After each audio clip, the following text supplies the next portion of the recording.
안녕하세요 여러분. 오늘은 긴급 분석입니다. 미국 증시 오늘도 거침없이 올랐죠.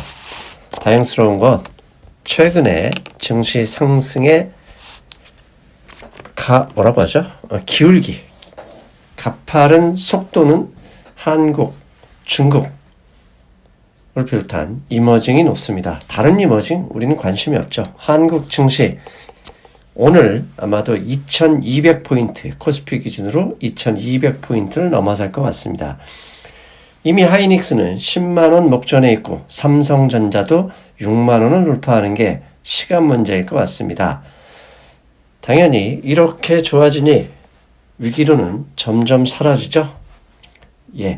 그래서 오늘 도대체 미국 증시 상승을 이끌어왔던 원인은 결국 유동성인데, 유동성 뒤에 숨어있는 다른 변수가 있는 것인가? 찾았는데요. 또 하나는 트럼프 대통령 참 똑똑한 분입니다. 중국 돈으로 미국 증시의 상승을 이끌어내는 그의 놀라운 기술, 잠시 후에 밝혀드리겠습니다. 오늘도 올랐습니다. 다우지수 31포인트, 나스닥 9.13포인트, S&P 500 1.07포인트 올랐습니다.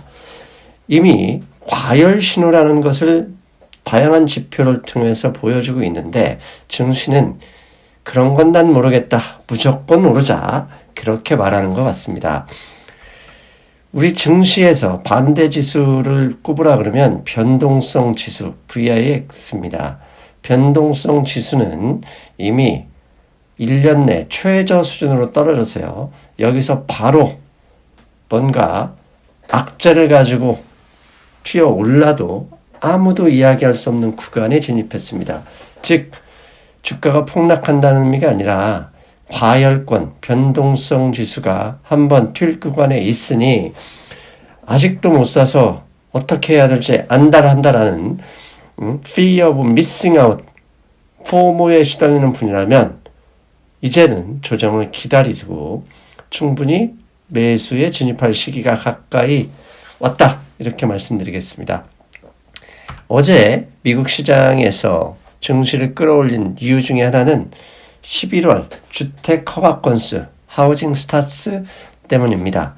11월 미국의 주택 허가 건수는 12년 6개월 만에 최고치를 기록했습니다. 이 주택 허가 건수와 경제 성장이 무슨 의미이냐? 결국 주택 허가 건수가 많아졌다는 얘기는 부동산 가격이 올라가고 있다는 것이고, 부동산 가격이 오른 것은 낮아진 모기지 대출금리 때문이죠. 부동산 가격이 오르면 왜 증시가 좋아하느냐? 경제 성장률, GDP가 상승하기 때문입니다. 주택 허가 건수를 보면 어떻게 이 12년 내 최고치를 흘러왔는지 보면, 위에는 싱글, 멀티플이니까 큰 의미 없고요. 밑에 허가 건수를 보면 지난 2007년, 6년 이후네요. 2007년 서프라임 모기지 이후 기술적으로 떨어지다가 2014년 이후에 부동산 경기가 저렇게 올라갔습니다. 그러다가 2018년에 출렁였죠. 왜? 금리를 연속 4번이나 올렸던 페드 때문이죠.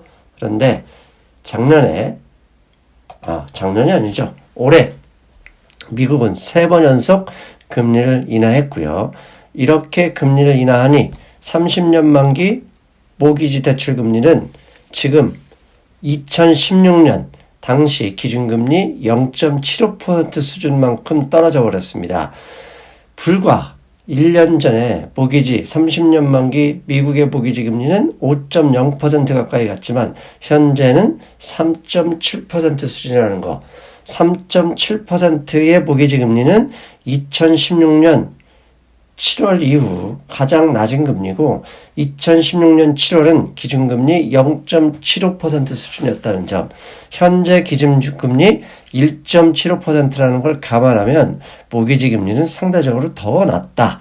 당연히 부동산 가격이 오르고, 부동산 가격이 오르니 주택 건설업자들은 열심히 건설하게 되죠. 건설을 하게 되니 가장 많이 사용되는 원자재, 럼, 목재, 닥터 쿠퍼, 구리가 있습니다. 당연히 그들 원자재 가격이 올라가는 거죠. 이 얘기를 하면 사람들은 이렇게 얘기합니다. 저거 봐라. 12년 만에 올라갔으니 결국은 다 무너진다. 예, 언젠가는 무너지든지 언젠가는 떨어지겠죠. 왜? 한없이 올라갈 수 있는 건 없으니까요. 하지만 부실징후, 폭락징후는 다음날 아침에 일어나니까 폭락한 게 아니죠. 징후가 나타나는데 그건 모기지 연체율에서 나타난다. 그런데 모기지 연체율 최근에 아무 문제 없다. 그러니 걱정을 좀 접어두고 정신건강에 신경 쓰자. 그 말씀 드리고 싶었습니다. 앞에서 언급했던 대로, 아니죠. 여러 번 언급했죠. 현재 미국 증시의 상승 원인의 핵심은 뭐냐? 페드의 대차대조표다. 페드가 대차대조표, 즉 채권을 산다는 얘기는 그 돈이 시장에 빠져나온다는 얘기고, 금융시장에 빠져나온 돈이 뭐 하겠습니까? 부동산과 주식을 사는 거죠.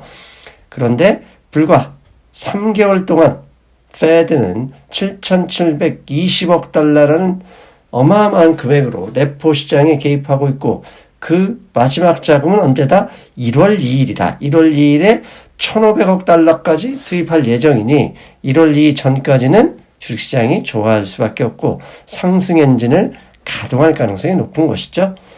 오른쪽 그림에 보시겠지만 이미 대차대표가 줄어들다가 다시 올라가고 있죠. 이게 레포 시장의 지원이고요. 그리고 이미 2018년 이후에 줄어들다 보니까 지난 작년 12월 우리 얼마나 무서웠었습니까? 결국 무서웠던 이유도 지금 돌아보면 페드가 대차대표를 줄였다는 거, 거기에서 기인한다는 얘기입니다. 자, 그리고 오늘 제목, 중국의 돈이 미국 증시를 끌어올리는 핵심 이유가 될 수 있다. 제목에서 왜 그렇게 말씀드렸는지 이제부터 구체적으로 설명드리겠습니다. 오늘 블룸버그 기사에서요, 미국과 중국의 페이즈 1 타결에서 구체적인 내용이 하나씩 나오고 있다라는 기사였는데요.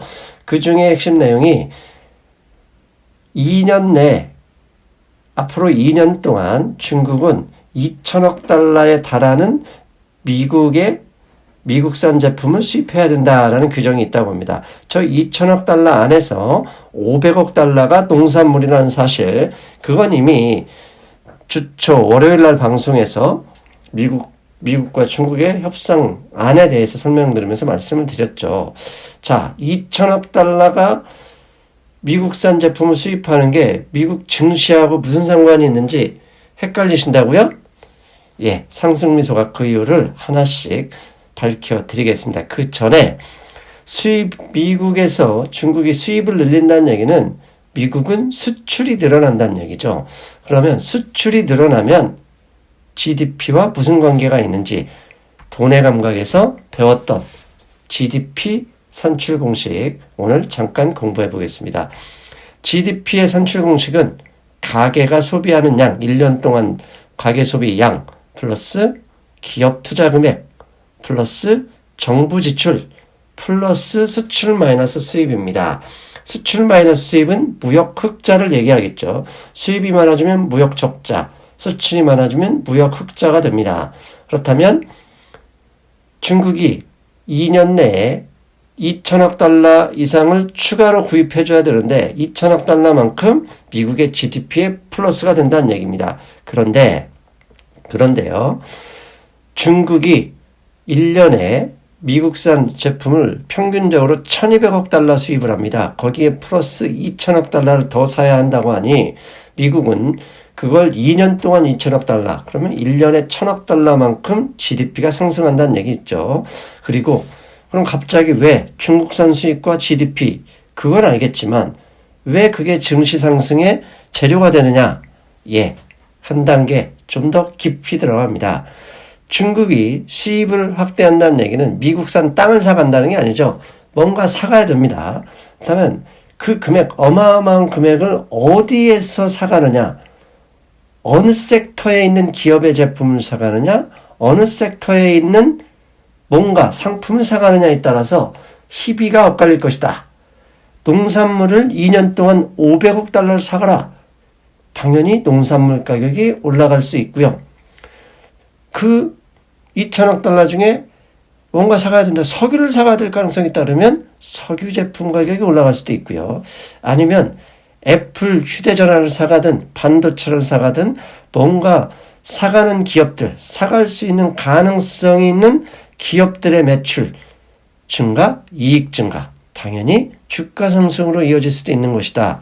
그렇다면 중국은 과거 어느 섹터에서 미국산 제품을 수입했었는지 잠깐 살펴볼 필요가 있죠. 2018년 작년 기준으로 미국은 중국에 총 1230억 달러, 1200억 달러, 1200.3억 달러네요.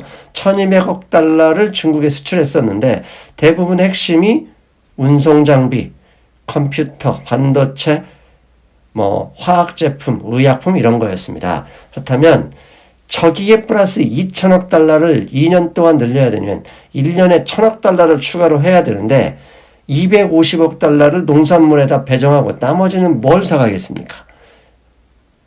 예, 당연히 석유, 그 다음에 오늘 새벽에는 에탄올 수입을 늘리겠다. 어제 방송에서는 가금류, 즉 조류독감 필요 없고 가금류, 거기에 돼지고기 가격이 올라가니까 미국산 돼지고기를 중국 애들이 워낙 수입하기 시작하니까 오늘 새벽에 비욘드 밋 많이 올랐죠. 그 다음에 뭐가 있습니까? 운송장비, 자동차, 항공기, 의약품, 거기에 반도체가 있겠죠. 쓰지도 않은 걸 수입하는 게 아니라 어차피 필요한 물품 많이 사서 쓰자 그러면 반도체, 운송장비, 농산물, 석유, 에탄올, 의약품 이쪽 섹터의 주가 상승이 예상되고 있다. 참 트럼프 대통령 대단하지 않습니까? 주가 상승이 자신의 정치적인 경제 업적이다라고 주장하는데 이번에는 아예 중국의 돈으로 이런 섹터들, 이런 기업들의 매출을 증가시켜주고 주가 상승까지 이끌어낼 그런 놀라운 계책까지 숨어 있었던 거. 앞에서 말씀드린 대로 정말 농산물 가격이 올라가는지 S&P 농산물 지수 보니까 올라가죠? 예. 12월부터 본격적으로 올라가고요. 미국과 협상이 잘 될 것이다. 중국 협상이 잘 될 것이라는 그 이후부터 슬슬 올라가고 12월부터는 본격적으로 상승하고 있고요. 원유 가격도 10월 달에 트럼프 대통령이 중국과 이야기 잘 되고 있고 새로 할 거야 라고 한 다음부터 꾸준히 올랐습니다. 약 20% 가까이 올랐죠. 오늘도 올랐습니다. 자, 이렇게 중국이 1년에 1,000억 달러 이상씩을 물건을 사준다 그러면 당연히 미국의 GDP 예상치가 상승으로 넘을 수 있죠. 지금 현재 4분기 GDP 예상치는 1.8%라고 합니다. 그런데 중국이 12월부터 이미 농산물 수입을 시작했다는 걸 감안하고 주택 건설, 주택 허가 건수 나오는 걸 보면 예상치 1.8%를 넘어설 가능성이 높다고 합니다. 그러면 3분기 미국의 GDP 상승률 2.1%마저 넘어버릴 경우 누가 도대체 미국 경제가 불황, 리세션을 이야기했는지 말도 안 되는 결과가 나올 가능성도 충분하다. 그렇다면 당연히 주가 상승으로 이어지고 증시 랠리가 연말을 넘어서 연초까지 넘어갈 수도 있다는 최근의 월가의 주장이 반드시 꼭 틀린 말은 아닐 것이다 라고 얘기할 수 있겠죠. 그런데 이렇게 중국 돈으로 미국 증시가 올라가니 중국도 같이 올라갑니다. 중국 상하이 종합지수 어제도 많이 올랐죠. 3022포인트는 기록했습니다. 보시는 그림은요. 1년 내 S&P 500과 중국 상하이 종합지수를 비교한 건데요. 연초보다 S&P 500 지수는 23% 올랐지만 중국 증시는 18% 올랐다고 합니다. 상하이 종합지수의 18%의 대부분은 12월에 올랐죠. 12월에 S&P 500은 10월부터 본격적으로 올라갔고요. 이런 것을 보면 상하이 종합지수는 좀 더 상승할 가능성이 높다. 그렇게 예상할 수 있죠. 그 다음에 CNBC에서 오늘 새벽 이런 기사가 나왔습니다. 30% 이상 증시가 상승한 해에는 그 다음에도 랠리가 이어졌었다. 즉 최근에 월가에서 내년도 최소한 5%에서 8% S&P 500 지수 기준으로 상승할 것이다 라는 게 역사에서도 증명됐다. 물론 1928년 대공황 때는 빠졌었는데요. 저 때는 신용화폐 시스템이 아니었죠.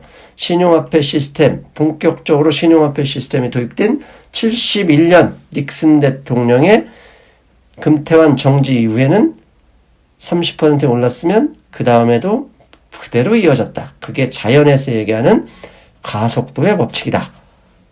가속도의 법칙은 증시에서도 통할 수 있는 것이죠. 여러분, 차이나머니 미국 증시만 올리는 게 아니죠. 최근에 차이나머니 한국 증시도 끌어올리고 있습니다. 이제 한중일 삼국지 증시, 미국 증시 연말 따뜻하게 보내볼 수 있도록 다시 한번 응원해 보겠습니다. 중국 화이팅! 여러분 안녕!